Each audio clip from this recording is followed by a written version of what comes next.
zdravím vás pri videu. Toto video má ukázať Gong Fu spôsob prípravy. Gong Fu je vlastne v preklade len umenie alebo skill robenia čaju. Tak ako máme kompetitívne spôsoby zalievania kávy v dnešnej dobe, ak poznáte aeropressy alebo nejaké estetické setupy na espresso, takisto tu máme aj pri čaji. Čo potrebujeme pri takom fancy spôsobe? Toto je more. More je podložka.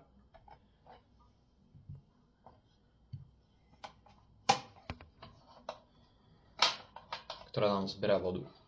Pretože máme kvalitné čaje, ktoré vydržia viac nálavov, tak ich môžeme predmývať. Začneme tým, to je len môj týpet, pán Wukong, tak začneme tým, ja už mám predhriatú vodu. Odporúčam používať, ak plánujete piť čaj dlhodobo, odporúčam elektrickú konvicu. Elektrické celkovo spotrebiče sú veľmi efektívne v tom, jak prevádzajú elektrickú energiu na teplo. A je to jeden zo spôsobov, ako si viete dlhodobo redukovať emisie. Takže prvý krok je obmývanie alebo taktiež aj nahrievanie vašeho setupu. Ako vidíte, ja mám takúto konvičku, ale môžu byť aj takéto japonské konvičky alebo takéto čínske gajvany. Bohužiaľ moje som si rozbil. A ja som našiel, že aj takéto French pressy sú veľmi efektívny spôsob. Takže teraz sa nám už predhriala konvica. Ja väčšinou robím aj to, že potom, jak si nahrejem svoj pohár a druhú nádobu, tak väčšinou všetko prelejem naspäť do konvičky, aby sa nahriala, a momentálne si idem pripraviť svoj čaj. Jak hovorím ja, sa konkrétne zameriavam na Sheng Pu'er. Vidíte, toto je Sheng Pu'er. A je takto zabalaný v papieri. Keďže už som z neho niečo pil, tak už nevyzerá tak, ako by mal. Takže takto vyzerá celý koláč. Keď som ho kúpil, bol to 200 gramový koláč. A z neho si navážim cca 3 gramy tohto čaju. Máme tu aj takúto váhu.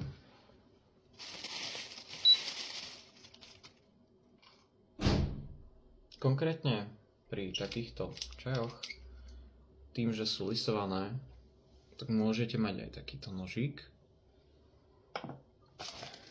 a môžete s ním tento koláč rozoberať.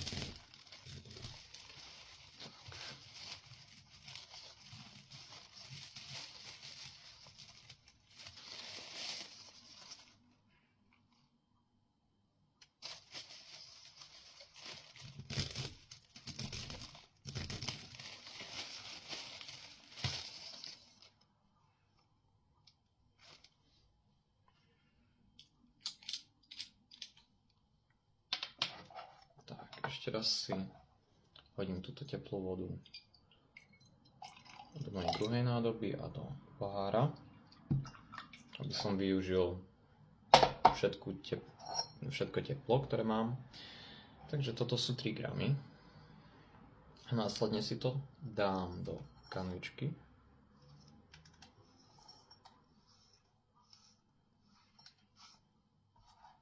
A tým, že sú to lisované archívne čaje, ktoré vám môžu dlhšie stáť a majú viac lúhov, musím si ešte... Tak, prvé, môžu sa lohovať viackrát.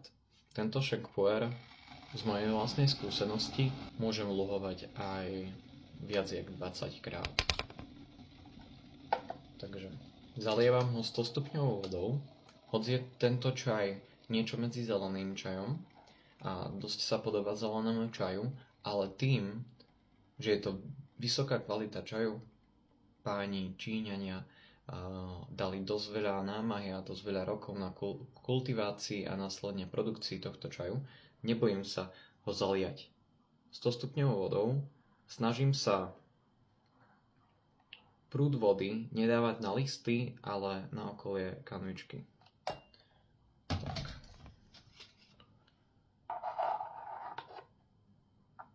A tento prvý lúh je iba na to, aby som čaj odmyl.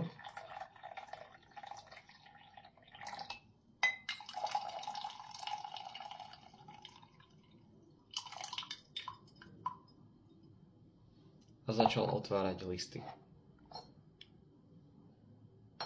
To počkáme nejakú chvíľu. Väčšinou ja ako prakticky nevylievam tú vodu do tohto, tú predmývacu.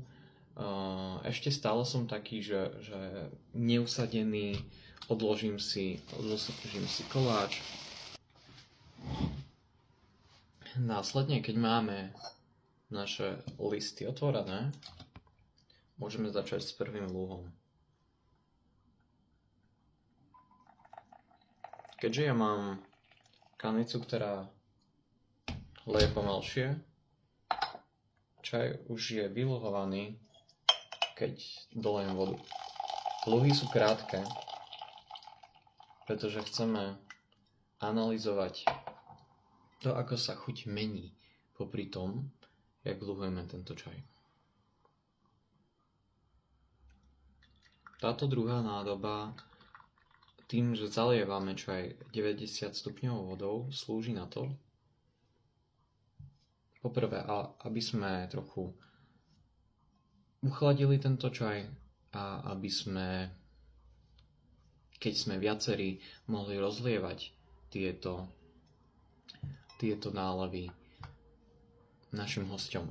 Keďže som tu sám, mám veľký pohár a celkom veľkú kanvičku na to, že som sám. Ale existujú menšie kanvičky, existujú ceremonie v odzovkách čajové, kde prídete viacerí a nalievate svojim hosťom. Stále, tak ako sme zvyknutí z našej alkoholickej kultúry na Slovensku a pravdepodobne aj v Česku, tak nalievame stále prvú ľuďom a následne nám. Ja som sám, takže nalieval som si sám. Tak. Následne druhý lúh a ďalšie lúhy sa robia takisto.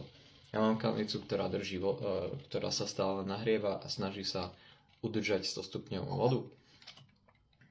Takže nalievam ďalej. A toto je proces, toto je umenie Gong Fu Cha.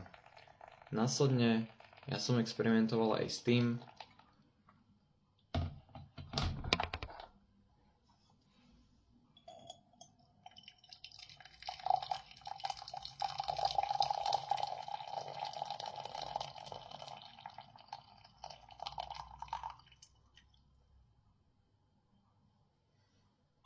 ešte ukážem nálov. Tak to vyzerá nálov. Taká žltá, presvitná. Nie je to matná farba, cez ktorú nie je vidno. A v pohári to vyzerá. Takže listy potom sú otvorené.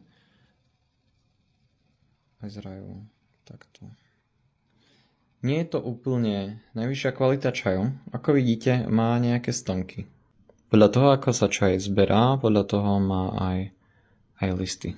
Ďakujem ti za to, že si pozeral toto video. Neboj sa ma spýtať na tému čaju čokoľvek. Do komentárov ti určite odpoviem. Možno urobím aj samostatné video, ak to bude kontentu vhodné. A dúfam, že som ťa namotivoval brať čaj trochu vážnejšie a že sa uvidíme niekedy. Čau.